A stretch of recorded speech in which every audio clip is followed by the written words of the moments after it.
Hi friends, అందరికీ నమస్తే. అందరూ బాగున్నారా? Welcome back to my channel Bhavani ఇంటి విలువలు. నా ఛానల్ని సబ్స్క్రైబ్ చేసుకోండి, మీ వాళ్ళందరికీ షేర్ చేయండి, నా వీడియోకి లైక్ కొట్టండి. ఈరోజు నేను చేయబోయేది కాకరకాయ పొడి అండి. వేడివేడి అన్నంలో నెయ్యి కానీ ఆయిల్ కానీ వేసుకుని తింటే లొట్టలు వేసుకుంటూ తింటారు. కాకరకాయ పొడి అంత టేస్ట్గా ఉంటుందండి.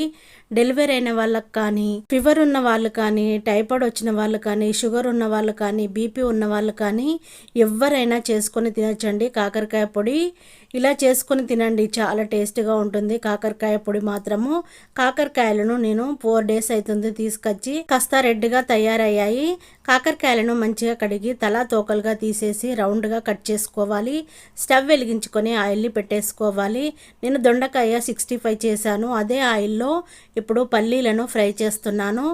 1 కప్పు వరకు పల్లీలను తీసుకొని ఒక స్టెయినర్లో పల్లీలను పోసుకొని కరివేపాకు 1 గుప్పెడు వేసేసుకోవాలి.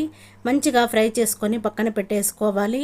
కట్ చేసి పెట్టుకున్న కాకరకాయ ముక్కలని వేసేసుకొని మంచిగా ఫ్రై చేసుకోవాలి. కాకరకాయ ముక్కలు ఇలా రెడ్గా మంచిగా క్రిస్పీగా రెడీ అయ్యేంత వరకు ఫ్రై చేసుకోవాలి. చూపిస్తున్నాను చూడండి. కొంచెము పచ్చిగా ఉన్న చేదు వస్తుంది కాకరకాయ పొడి. ఇలా మంచిగా వేంపిన తర్వాతే మనము ఆయిల్లో నుంచి తీసి పెట్టేసుకోవాలి. ఇప్పుడు మిగతా కాకరకాయ ముక్కలను కూడా వేసేసుకొని మంచిగా ఫ్రై చేసుకోవాలి.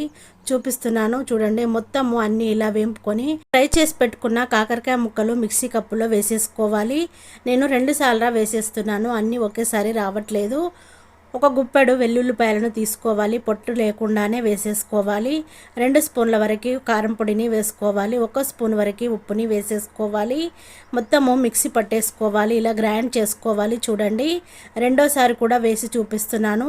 ఇప్పుడు 1 స్పూన్ వరకు జీలకర్రని వేసేసుకొని మళ్ళీ గ్రైండ్ చేసుకొని ఒక బౌల్లో వేసేసుకోవాలి. ఆయిల్ కాస్త ఆయిల్గా ఉంది, నాకు కొంచెం మెత్తగా అయింది. చూడండి, కాకరకాయ పొడిని వేసేసుకొని ఒక గిన్నెలో మొత్తము పొడి పొడిలాగా చేసేసుకొని మనం ఫ్రై చేసి పెట్టుకున్న పల్లీలు కరివేపాకును వేసేసుకొని మొత్తము మిక్స్ అయ్యేలా కలుపుకోవాలి. ఎంతో టేస్ట్గా ఉండే కాకరకాయ పొడి రెడీ అయిపోయింది. చూడండి, వేడివేడి అన్నంలో నెయ్యి కానీ ఆయిల్ కానీ వేసుకొని తినండి. నేను చేసిన కాకరకాయ పొడి నచ్చినట్టయితే మీ ఫ్రెండ్స్కి, మీ రిలేటివ్స్కి అందరికీ షేర్ చేయండి. నా ఛానల్ ఫాలో అవ్వండి. Thank you for watching. నేను మీ భవానీ.